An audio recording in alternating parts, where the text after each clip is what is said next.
Hello, everyone, and good morning, good afternoon, good evening for wherever you are in the world. It's Charlene Lee, and today I'm going to be talking about generative AI and marketing. And we'll go through some use cases, but I really want to focus today for marketing leaders. How do you set a strategy for your marketing organization, for your team? What are some things to be aware of and some implications? And so I take this topic on quite seriously because if there's any function, any department in an organization today that is actively using generative AI, it is marketing because marketing is so well suited to what generative AI does best.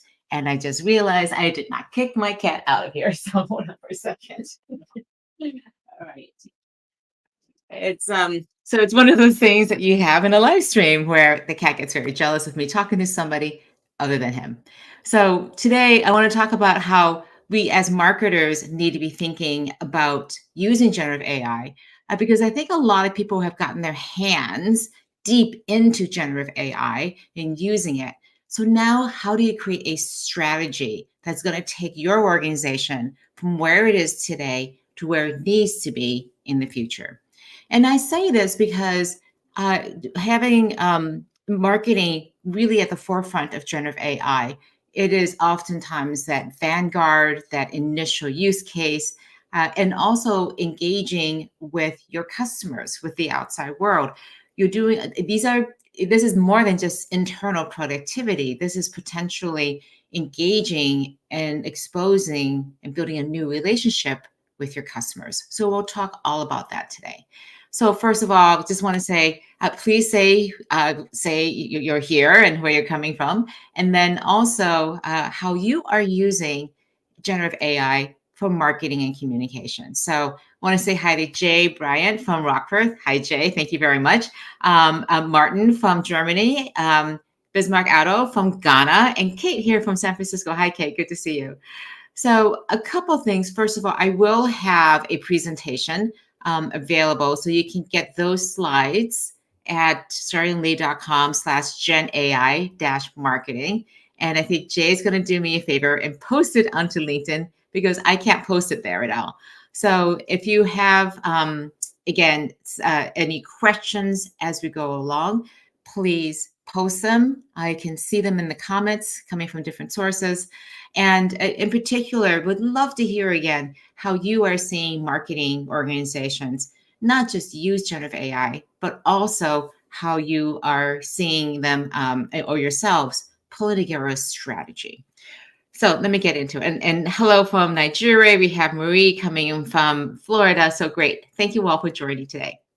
All right, let me get into this. So let me first of all put up a slide here.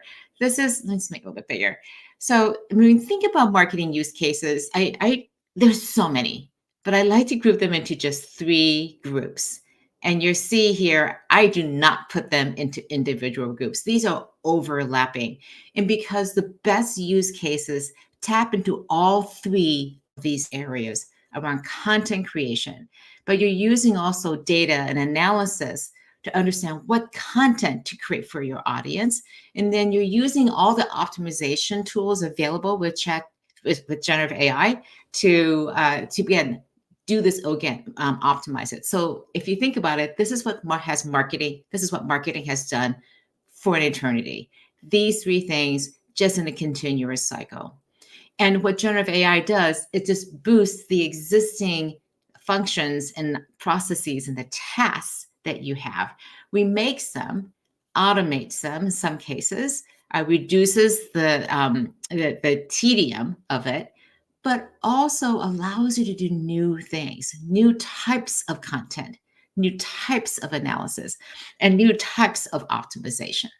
So let me give you an example. One of my favorite things is to discover the customer journey. And for most marketers, the customer journey is this black box because you have an idea when people are engaging with you, but then they go into the consideration black hole.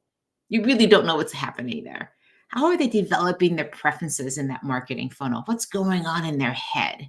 And so, while that has been a black box, with generative AI, we're beginning to be able to tap more and more into what's really going on by looking at some of the other pieces of data that may not be there. So I see some marketers uncovering what I call hidden customer journeys. What are these mini journeys that people are going through? Because it's rarely a single straight line. And instead of looking at transaction after transaction after transaction, you're able to piece together what this relationship looks like. And I think that is something very interesting and revolutionary for marketing. And that is, instead of looking at this person as somebody who's going to transact with you, thinking about that whole customer, not only the transactions, but the loyalty, the recommendations, the goodwill that they have for you, and being able to piece apart the different aspects of that relationship that develops over time. So I think about not just looking at the customer journey, but painting this three-dimensional picture of who this customer is and how that relationship is forming. Is the relationship moving in this direction or that direction? Do you see it forming in another area for potential? Do you see this person becoming an advocate for you? What are the telltale signs that that could be a possibility? And you would shift your communications from getting them to try to buy something more to a deeper level of a relationship. So I think this is really an interesting way to be thinking about marketing from a very different perspective. And when we think about use cases, I invite you to think about a use case that is completely different than the ones that we have thought about. A higher order use case, one where we're building relationships rather than driving transactions. All right, so I have a lot of comments here today. Again, this is what I suspected. There's a lot of experience with marketing. All right, so we have a couple examples of what best practices are. So Martin says he wrote a tagged prompt as a product manager to run marketing competitive research, highly flexible and scalable. Martin, thank you so much for sharing this. I love the fact that you have this prompt with a saved job description. You're asking the generative AI to be a product marketer and to run all of this, to do all this research on your behalf. And so you're skinning down the entire world of generative AI, for example, ChatGPT, and saying, look at this corner, use that area of expertise, and look at these areas. So I love the fact that you're finding it very flexible. Kate, so Kate is sharing here, I am repositioning my marketing research practice, and it helps me brainstorm on potential and how to present the focus areas by honing the language and verbiage. Kate, I love this fact. Again, market research has been impacted so much. And Kate and I know each other. We've talked about this in the areas before. And I really like how you share how it's really helping you brainstorm. So you're using it as a thought partner. You're using it to test your ideas and to refine it. And to, again, refine that offering that you put out to your clients. Thank you so much for sharing that, Kate. Jay has, I'm loving this, send more case examples here of what you're doing. Jay is using AI for creating marketing presentations and research. I'd love to know, Jay, if you're using any particular programs to actually create the presentations.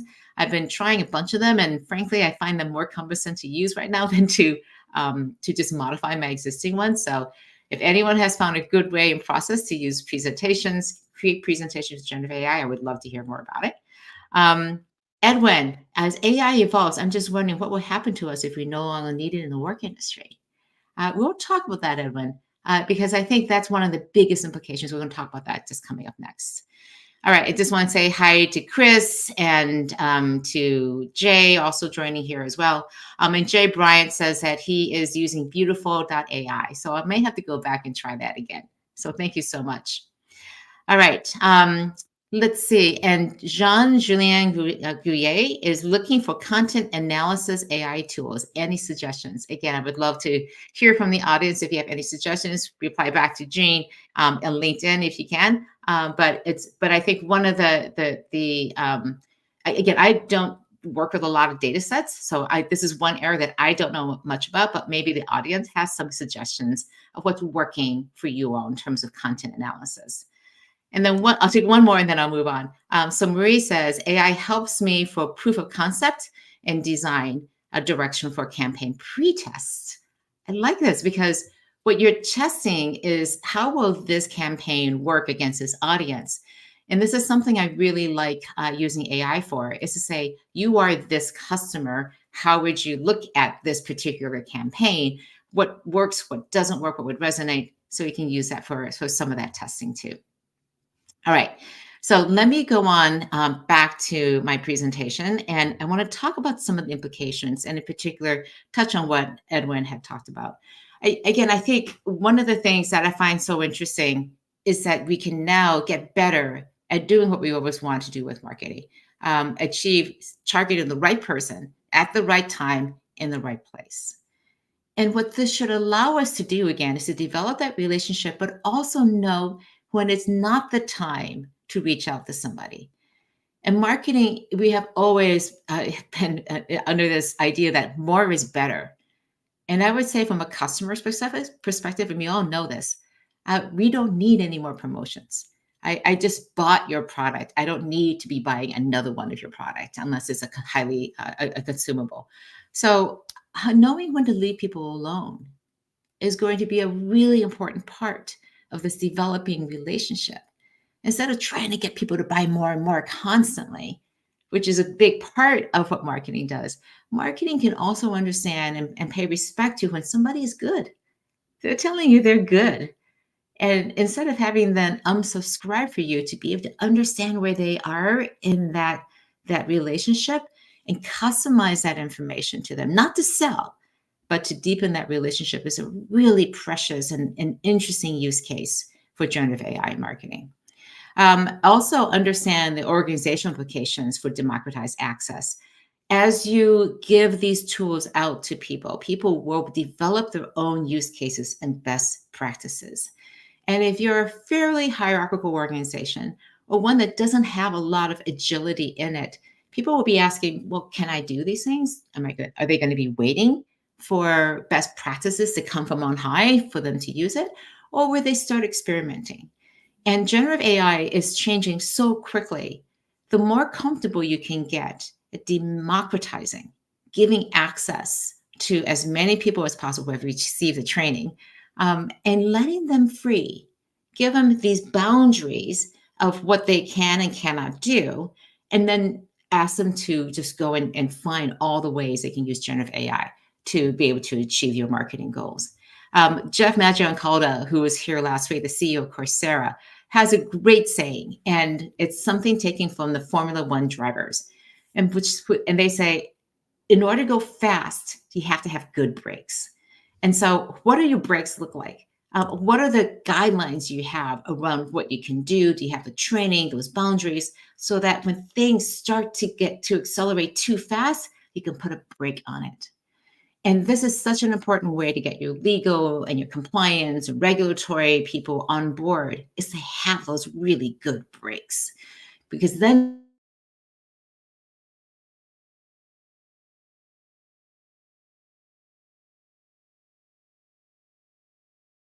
all right, so one of the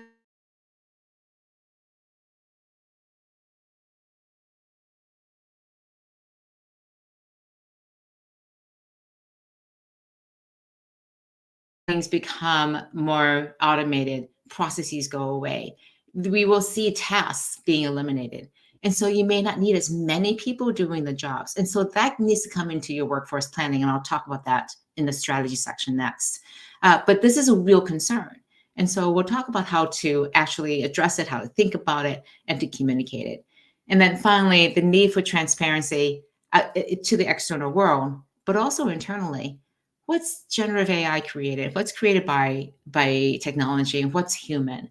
Be able to label it, to say that when somebody's coming in talking to your chatbot, are you a human? Are you a chatbot? What, just that transparency, and then giving people the option to opt out and talk to a human if they're not comfortable with it.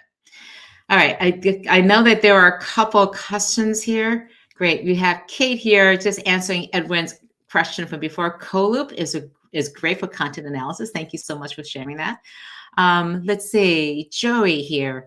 I just realized what this is about. Joey, thank you for sharing this enthusiasm coming from New Jersey. I'm so looking forward to watching my kids and their grandchildren use AI. So exciting. I agree, Joey. But our kids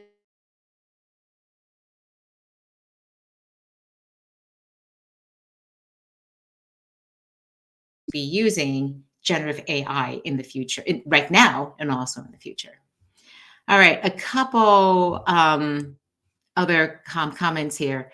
Martin says the market and research prompt delivered as well an impression on how competitive products are marketed by content online and content benchmarking. So yeah, again, research prompts are just fantastic at, again, testing that benchmarking. All right, let's see. And Jay has, I'm not going to read this whole thing, but Jay has a long missive here again about how modern marketing is based on this idea of intelligence gathering and propaganda. And then this is assuming that your customer base has the same information and we're all going to be on the same level playing field now, especially as information becomes widespread and easily accessible. So let's see, let me go on and talk about the next area, which is how do you create a strategy? So this is what I want to focus the rest of the time on, and that is how do you create a marketing strategy? I've been very focused on creating an organizational strategy, but I want to talk about how that plays out inside of marketing. First of all, I think it's so important to create a strategic plan 18 months out. And you might be thinking, well, I don't have a marketing plan that looks out 18 months. And that's one of the shortcomings of most marketing plans. I see that marketing strategies are often short-term annual processes for what we're going to try to achieve in our marketing goals. And yet, if you think about the trajectory of your organization, of what you're trying to achieve long-term, marketing needs to have this view of where it's going and what is going to happen over the next long time period, that 3 to 5 year strategy plan. What customers will you have in 3 years, in 18 months? What would their needs be? How will things evolve in how you will communicate with them? How will generative AI support that level of communication that your customers expect 18 months out from today? And this is so important because you need to start building that foundation for what you want to have 18 months out right now. So I encourage you to have a generative AI strategy that goes out 6 quarters. Because when I say 6 quarters, that sounds like a lot less time than 18 months, because we know what a quarter looks like. And when I talk to most marketers, they go, I barely have a plan for the next quarter. So this is an 18-month plan. I call it the 6-quarter walk. And each quarter you're updating it. So it's a rolling 18-month plan. And inside of that, ground your strategy on values of the organization, of ethics and principles. It is so important. In fact, this is going to be my topic for next week, is how do we start with principles and ethics in our generative AI work? And I'll be focusing on that for a few weeks. The other thing is to prioritize the initiatives you want to work on based on that marketing strategy, what you want to achieve in the future. So these are your top objectives. How can generative AI support those top objectives? Otherwise, you'll be in the use case ground war of looking at these individual use cases without that strategic implication. Roll out your training, start with your leaders, because if your leaders don't understand it, they can't lead the people who are going to be using it. And then finally, make sure you're communicating all of this extremely well with your workforce, and especially address those workforce concerns. There is such a heightened concern right now inside of the workforce, especially in marketing, because they can see the writing on the wall. You won't need as many designers. You won't need as many copywriters. You won't need as many people doing the analysis. So people are looking like, how fast is this change going to happen? How soon am I going to have to be looking for a new job? And 2 things, that training is absolutely essential, because if you can train people on how to use these tools, they will have marketability and value inside your organization and outside of it. That skill is going to be useful no matter what happens in their career. And so that is an extremely important thing, to give people as much training as possible so they're upskilling into this generative AI space. The second thing is to be very transparent. Yes, we are becoming, these tasks are going away, but the jobs aren't necessarily. We may need fewer people in the future, but the jobs themselves are not going away. You still need that expertise in content creation and analysis and optimization. You still need people to do these jobs, to use these tools. but in reality, you may not need as many in the future. So adjusting your workforce hiring plans over the next 18 months so you have a smooth transition and can explain to people, look, we have natural turnover.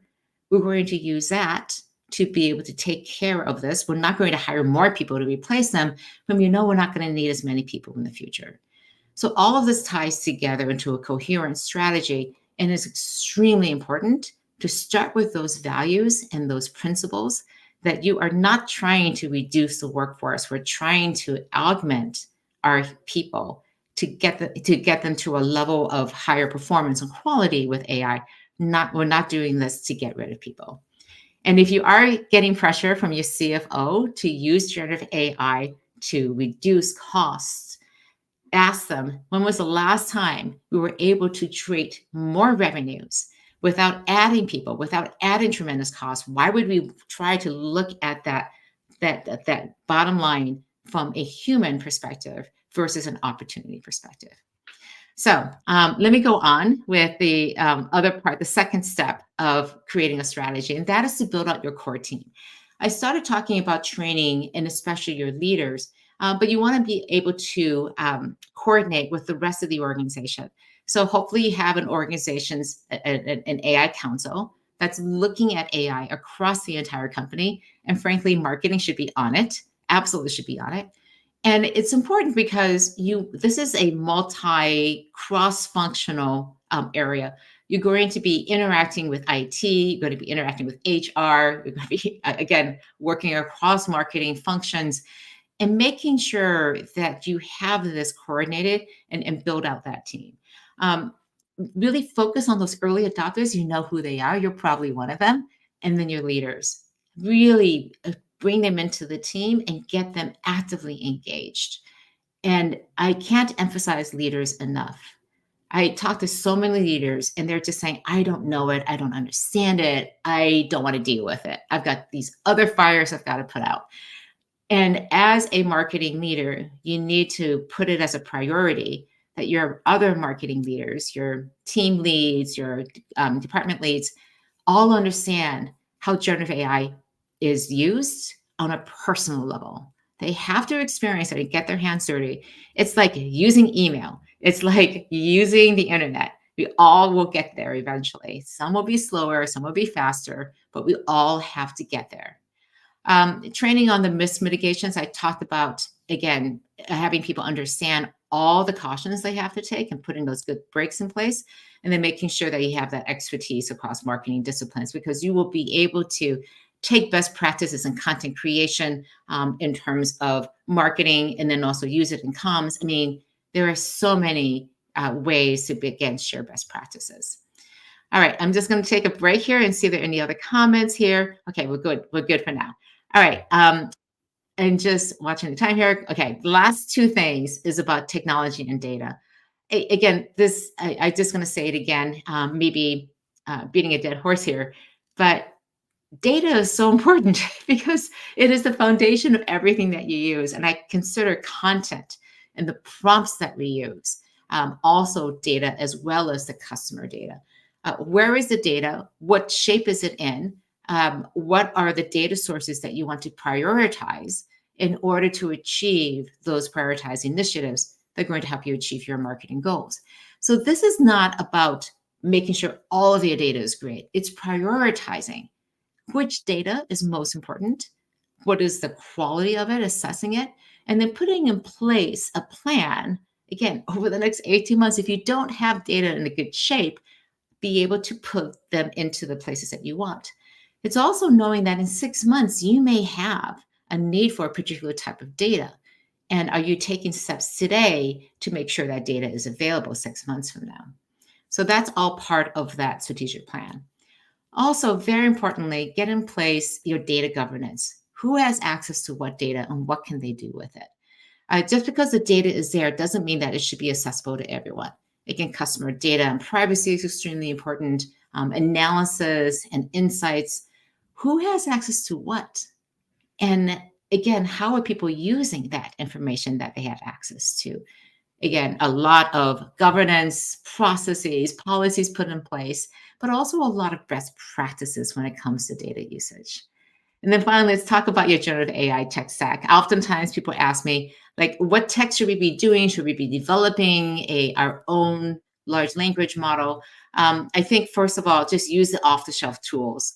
You can get a long ways with the off-the-shelf tools like just ChatGPT Plus, upgrade to Teams as fast as you can to an enterprise version of it.